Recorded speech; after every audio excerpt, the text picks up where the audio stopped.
kitab yang nyata. Disebutnya juga Al-Quran yang berjalan.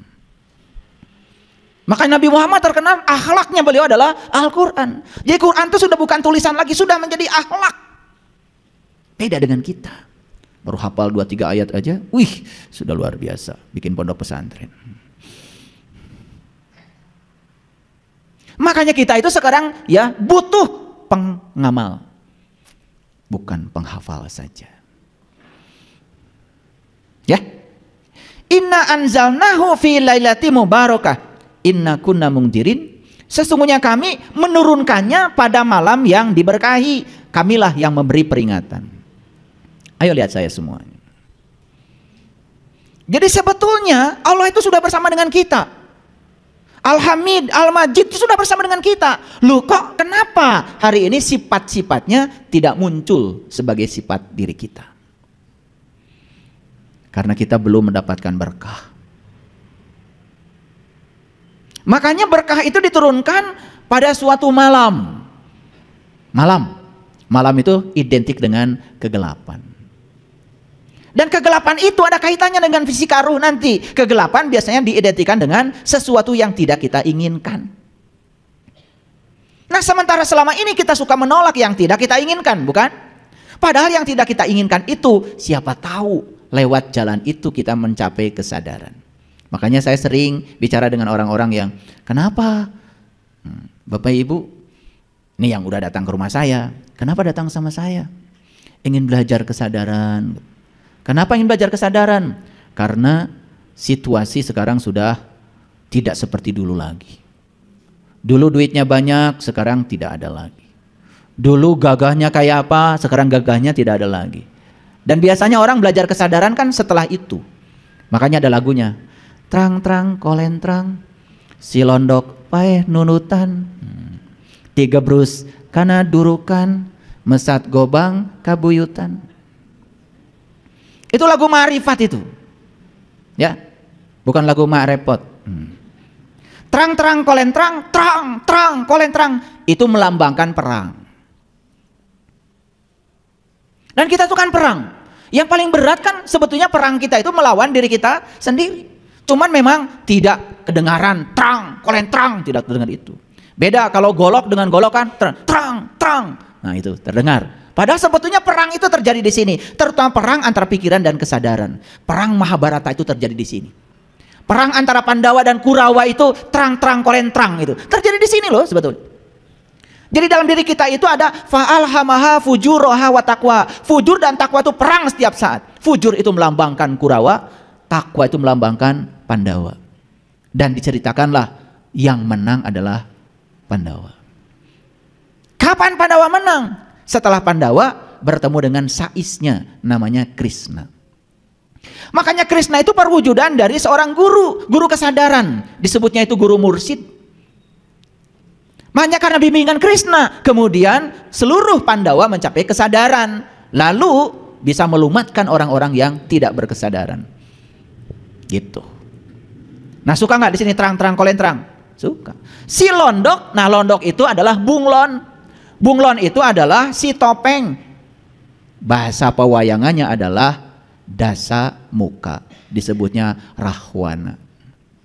Siapa dasa muka itu? Siapa Rahwana itu? Dia yang suka berganti-ganti wajah. Pura-pura baik, pura-pura dermawan, pura-pura suci, pura-pura tahu. Nah itu namanya Rahwana.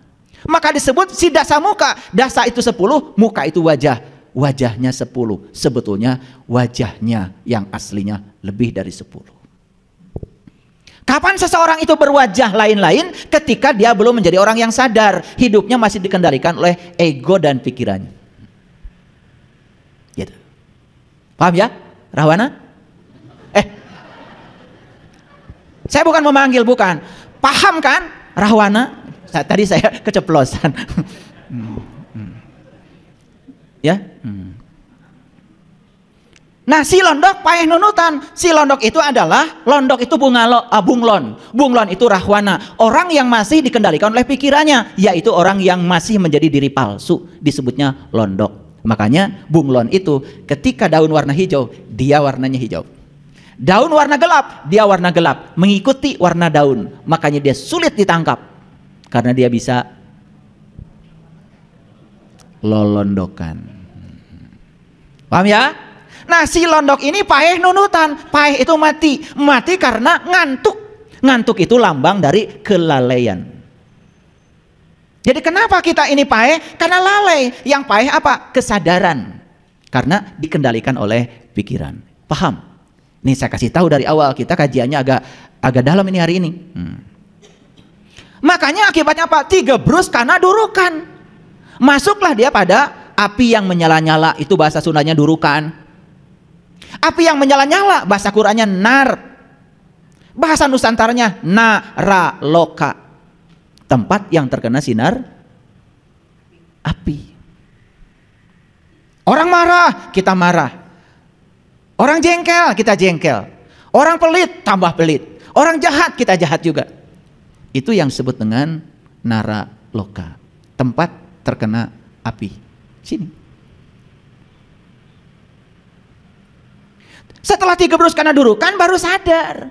Memang semua orang belajar spiritual itu nunggu digebrus karena durukan.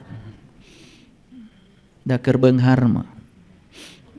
Gak ada mencari guru spiritual. Ger sehat malaya. Geus gararing, geus sangsara, geus sagala teu boga, baru cari guru. Itulah nasib para guru spiritual tuh kasihan. Dicari nate lamun geus arareueuh. Keur beunghar mah kerjaya mah boro-boro. Ya, ingat guru spiritual. Betul apa tidak? Iya. Tapi dah nggak apa-apa, peran para guru mah begitu, ya. Mun geus digebrus kana durukan, kakara mesat gobang kabuyutan. Baru ingat nih, buyut leluhur boha-boha urang teh. Aya ilmu ti leluhur ya, nu teu kapake ku urang. Ada ilmu dari buyut kita yang selama ini kita lupakan. Sehingga kita menjadi lupa tentang jati diri kita sendiri. Baru ingat buyut. Nah, buyut itu lambang dari orang-orang yang sudah mencapai kesadaran. Makanya, gitu. Idza jaa nasrullahi wal fath. Apabila jaa datang pertolongan Allah wal fath, untuk mengalami keterbukaan. Keterbukaan mata qalbu. Idza jaa nasrullahi wal fath wa ra'aitan nasa yadkhuluna fi dinillahi afwaja, akan berbondong-bondong. Dan saat itu akan terjadi tidak lama lagi, karena kebangkitan spiritual akan terjadi tidak lama lagi. Makanya orang-orang yang berkesadaran sudah pada bermunculan. Oh, geningan orang teh salila ieu teh teu sadar. Ya, itu. Sibuk tetapi tidak sadar, namanya robot. Fiha yubraku kulla amrin hakim, urusan dari sisi kami. Sungguh, ya. Sungguh kamilah yang mengutus para rasul. Jadi untuk menemukan hak mim, agar kita bisa membaca kitab yang nyata yang diturunkan pada suatu malam. Ingat ya, malam itu lambang dari apa tadi? Kegelapan. Jadi apapun yang disebut buruk oleh kita, jangan buru-buru dinilai buruk. Siapa tahu lewat jalan itu kita akan mengalami kesadaran. Bangkrut, tidak punya apa-apa, usaha semuanya hancur lebur. Gak usah takut, kata Allah. Aku akan ganti semua yang disebut milikmu dengan aku. Sakit menderita luar biasa, gak usah takut. Lewat jalan itu kamu akan menemukan aku, kata Allah. Jadi Allah sedang menunggu di tempat yang kita tidak suka. Itu yang disebut dengan malam yang diberkahi. Paham? Paham? Gitu. Di dalamnya dijelaskan segala urusan yang penuh hikmah. Tuh kan gitu. Di dalamnya dijelaskan segala urusan yang penuh hikmah. Kalau kita sabar, kita bisa menerima tanpa penolakan, maka hikmahnya akan turun. Yu'til hikmata may yasha wa may yu'til hikmata faqad utiya khairun katsir wa may yazakaru illa ulil albab. Tetapi syarat untuk mendapatkan hikmah cuma satu, jadilah ulil albab. Siapa ulil albab? Allazina yazkurunallaha qiyaman wa qu'udan wa ala junubihim. Yaitu orang-orang yang selalu ingat kepada Allah dalam keadaan berdiri, duduk dan berbaring. Jadi syarat menjadi ulul albab harus tahu dan kenal kepada Allah. Bagaimana kita bisa ingat sama Allah kalau kita belum berjumpa dengan Dia? Nyambungnya ke sana lagi, ke sana lagi. Karena memang 30 juz Quran, ya ke sana lagi memang. Kan Quran itu adalah petunjuk untuk menemukan yang memfirmankan Quran. Kan Dia. Jadi Allah berfirman itu memberikan petunjuk. Petunjuk untuk apa? Supaya kita sampai kepada Allah. Tahu puncaknya kehidupan kan innalillahi wa inna ilaihi raji'un. Paham? Paham? Oke, lanjut. Fiha yufraqu kullu amrin hakim. Ya, di dalamnya dijelaskan segala urusan yang penuh hikmah. Jadi, sekarang sudah lihat malam ya? Ngerti? Kalau siang nggak usah dibahas. Urusan apa? Urusan tentang kami. Urusan dari sisi kami. Jadi sebetulnya urusan kita di semesta ini adalah urusan tentang Dia. Bagaimana supaya kita kenal sama Dia? Bagaimana supaya kita bisa kembali seutuhnya kepada Dia setelah selesai tugas kita di semesta ini.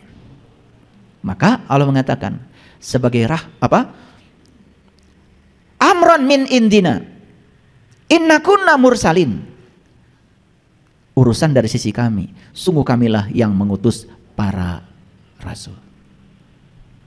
Kita sekarang tidak hidup sejaman dengan para nabi, para rasul. Sudah selesai gelar itu sampai Nabi Muhammad. Tapi Nabi Muhammad pernah bersabda, ketika ada seorang sahabat bertanya, "Ya Rasulullah, aku bahagia hidup sejaman dengan engkau karena aku mendapatkan ilmu langsung dari tanganmu." Apa kata Nabi Muhammad? "Lebih bahagia lagi umatku yang tidak hidup sejaman dengan aku, tapi mereka masih dapat ilmuku dari para pewarisku." Saya doakan ya, semoga kita semua bisa bertemu dengan orang yang mewarisi ilmu sejatinya para nabi, para rasul. Kalau kita bisa bertemu dengan mereka, dapat ilmu dari mereka, itu yang disebut dengan syafaat. Itu adalah pertolongan nyata di sini, saat ini, sekarang. Makanya Allah menyatakan rahmatan mir rabbika innahu huwas samiul alim. Sebagai rahmat dari Tuhanmu, sungguh Dia yang Maha mendengar dan Maha mengetahui. Yuk, lihat saya. Rahmat Allah yang paling besar itu manakala satu, bisa hidup sejaman dengan para rasul. Rahmat Allah yang paling besar juga kalau kita di kehidupan yang sekarang tidak hidup sejaman dengan para nabi dan para rasul, tapi kita masih dapat ilmu yang diwariskan oleh mereka lewat para pewarisnya. Siapa para pewaris ilmunya Rasul itu? Ketika Nabi ditanya, siapa ya Rasulullah yang mewarisi ilmumu? Al ulama warasatul anbiya. Makanya di Quran surat Al-Imran ayat 49, ciri ulama itu cuma 3. Satu, bisa membantu kita membuka mata kolbu yang tertutup. 2, bisa menyembuhkan penyakit kulit, penyakit luar, ngerti sesuatu kulitnya saja. Yang 3, bisa membangkitkan orang yang mati kesadarannya. Jadi jelas di Quran itu ciri ulama itu 3. Itu Quran loh, eksplisit ya. Kalau nggak percaya nanti kalian buka Quran surat Ali Imran 49. Di situ diceritakan secara jelas. Jadi ciri ulama itu begitu. Jangan tertipu dengan baju luar.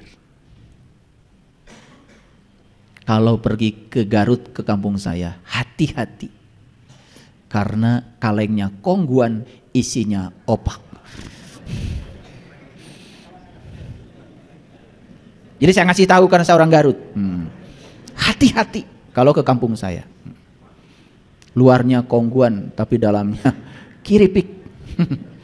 Saya ngasih tahu aja nanti kalau ke Garut, wih kongguan, hati-hati. Itulah kulit luar itu suka menipu. Luarnya apa, dalamnya apa. Tapi kalau kita sudah tahu dalamannya, tidak akan tertipu lagi. Makanya semoga kita bisa bertemu dengan orang yang mewarisi ilmunya para nabi, para rasul. Itu. Amron min indina inna kunna mursalin. Rahmatan mir rabbika innahu huwas samiul alim. Bertemu dengan mereka itu adalah rahmat dari Tuhanmu. Maka dalam hadis qudsi Allah menyatakan, hadis qudsi ini ya, para waliku ada di bawah naunganku dan tidak ada yang bisa berkenalan dengan seorang waliku tanpa seizinku.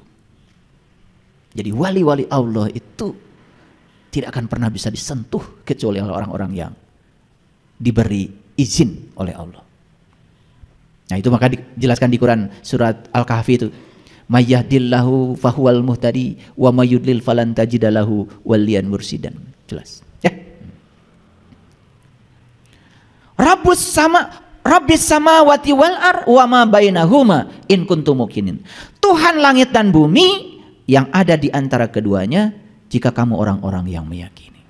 Jadi tugasnya para nabi, para rasul itu adalah mengantarkan kita untuk mengenal Rabbis samawati wal ar wa ma bainahuma, untuk mengenal Rabb-nya langit, Rabb-nya bumi, dan Rabb yang di antara langit dan bumi. Jadi kalau begitu, Rabb itu meliputi langit, meliputi bumi, dan meliputi antaranya. Jadi tidak ada satu ruang pun yang tidak diliputi oleh Dia. Nah, ini sudah mengerucut pada judul. Jadi judulnya apa tadi? Semua kehidupan diliputi oleh cahaya, tidak diliputi oleh kegelapan. Jadi ayat ini menjelaskan yang bagian akhir ini, ayat yang ke-7 dari Quran surat Ad-Dukhan, Rabbis samawati wal ar wa ma bainahuma. Langit diliputi oleh Dia, bumi diliputi oleh Dia, di antara langit dan bumi juga diliputi oleh Dia. Jadi kira-kira meliputi kita enggak Dia? Meliputi pohon enggak Dia? Meliputi ruang kosong enggak Dia? Tidak ada satu ruang pun di semesta yang tanpa batas ini yang tidak diliputi oleh Dia. Jadi karena semua diliputi oleh Dia, berarti semua harusnya diliputi oleh cahayanya. Harusnya semua diliputi oleh cahaya. Tidak ada satu ruang pun di semesta ini yang diliputi oleh kegelapan.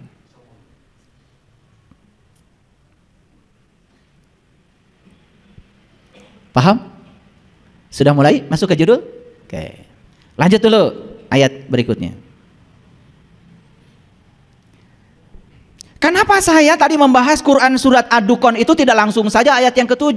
Kok dia dari ayat 1, ayat 2, ayat 3, ayat 4? Karena saya ingin menyampaikan kepada kita, tidak cukup kita hanya dapat informasi kalau ternyata Tuhanku itu meliputi langit, meliputi bumi, dan meliputi di antara keduanya. Tidak cukup, tidak cukup. Karena apa? Karena Nabi mengatakan, man arofa nafsahu faqad arofa robbahu. Kalau Dia meliputi langit dan bumi, meliputi di antara keduanya, berarti Dia meliputi kita. Betul? Jadi kalau Dia meliputi kita, berarti kita pun bisa mengenal Dia. Gitu. Jadi kenapa saya tidak langsung ke ayat yang ke-7? Kok dibahas ayat 1 sampai ayat yang ke-6 dulu? Sebetulnya pesan yang paling pentingnya adalah di ayat yang tadi Allah mengatakan, siapa saja yang bisa bertemu dengan orang yang satu, membantu kita membuka ketertutupan mata kalbu kita, 2, membebaskan penyakit kulit, 3, membangkitkan kematian kesadaran kita, maka itu adalah rahmat yang paling besar dari Tuhanmu. Itu pesannya itu. Paham ya? Oke. Kita lanjut Quran surat Al-Fussilat. Surat Al-Fussilat ayat yang ke-53. Sanurihim ayatina fil afaq wa fi anfusihim hatta yatabayyana lahum annahul haq. Kami akan memperlihatkan kepada mereka tanda-tanda kami di segala wilayah dan pada diri mereka sendiri, hingga jelas bagi mereka apa itu kebenaran. Jadi mendukung ayat yang tadi. Ayat yang tadi mengatakan Dia meliputi langit, meliputi bumi, dan di antara keduanya. Tidak ada satu ruang pun di semesta yang tanpa batas ini yang tidak diliputi oleh Dia. Ayat ini menjelaskan kepada kita, kami akan memperlihatkan kepada mereka tanda-tanda kami di segala wilayah dan pada diri mereka sendiri. Jadi kalau begitu ayat ini sudah semakin mengerucut bahwa Dia yang tanpa batas itu sudah menunjukkan tanda-tandanya di segala ufuk, di segala wilayah. Dan Allah mengatakan, yang paling penting, aku sudah menunjukkan tandaku pada dirimu sendiri. Jadi apa pesan dari ayat ini? Pesannya sederhana, tidak usah mikir-mikir tanda-tandanya yang di luar sana, yang tanpa batas, tidak akan terjangkau. Jangkau saja dulu tandanya yang ada dalam diri kita sendiri. Paham? Oke. Ini dasar-dasar ini saya jelaskan supaya ngajinya itu nggak ngawur, nggak pakai ilmu katanya. Ayatnya jelas, kita pahami, kemudian nanti kita tinggal membuktikannya. Belum selesai kalau kita belum membuktikan. Lanjut lagi. Udah bisa mengerti? Oke. Ala innahum fi miryatin min liqa'i rabbihim ala innahu bikulli syai'in muhit. Ini Quran surat Al-Fussilat lanjutannya. Kalau tadi ayat 53, ini ayat 54. Ingatlah bahwa sesungguhnya mereka adalah dalam keraguan tentang pertemuan dengan Tuhan mereka. Ala innahum fi miryatin min liqa'i rabbihim. Ala innahu bikulli syai'in muhit. Ingat bahwa sesungguhnya Dia Maha meliputi segala sesuatu. Nih, saya kasih tahu. Siapapun yang masih ragu-ragu tentang pertemuan dengan Allah, Allah mengatakan di ayat ini, ingatlah bahwa sesungguhnya Dia Maha meliputi segala sesuatu. Jadi ayat ini menegaskan kepada kita, ngasih motivasi kepada kita, ngasih semangat pada kita. Yuk. Ayat ini menjelaskan kepada kita, tidak perlu ragu-ragu kalian tentang pertemuan dengan aku, kata Allah. Karena aku meliputi segala sesuatu. Bahkan kalian pun diliputi olehku. Maka tugas kalian cuma satu, kata Allah. Sadari, temukan aku dalam dirimu. Karena aku meliputi segala sesuatu, termasuk meliputi diri. Jadi tidak boleh kita merasa kecil hati. Tidak boleh.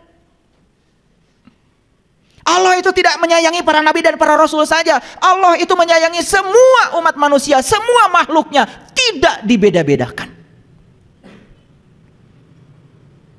Jadi kalau ada orang ngasih penjelasan sama kita, oh para nabi, para rasul itu dicintai Allah, terus kita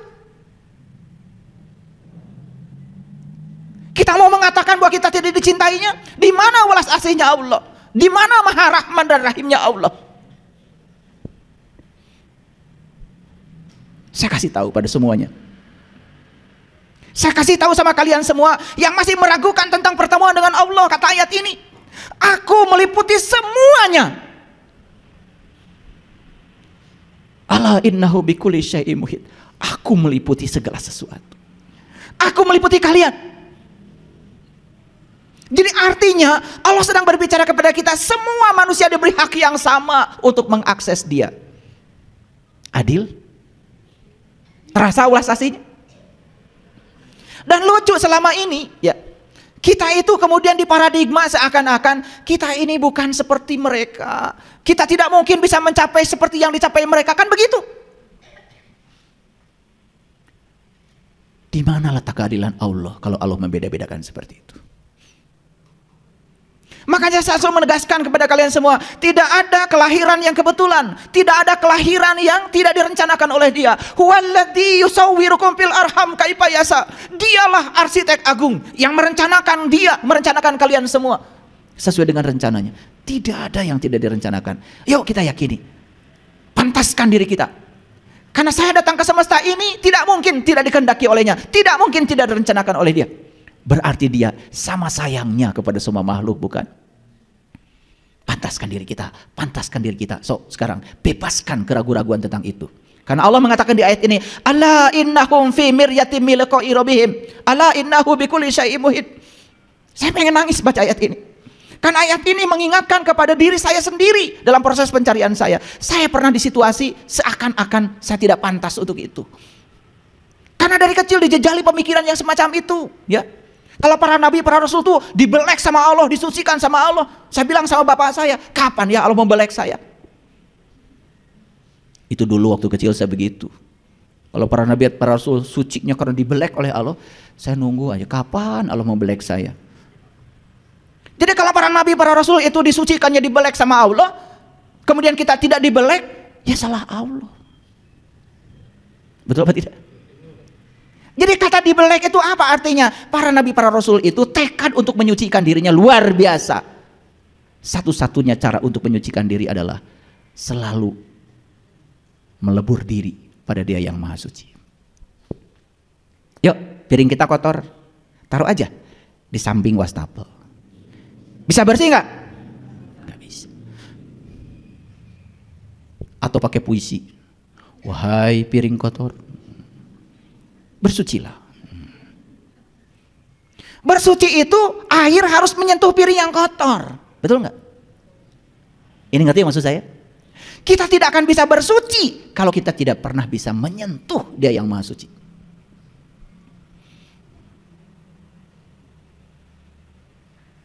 Maka di Quran dikatakan,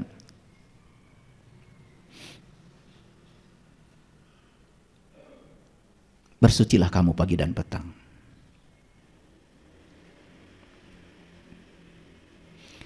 Allahu akbar kabiro, walhamdulillahi katsiro, wa subhanallahi bukratan wasil.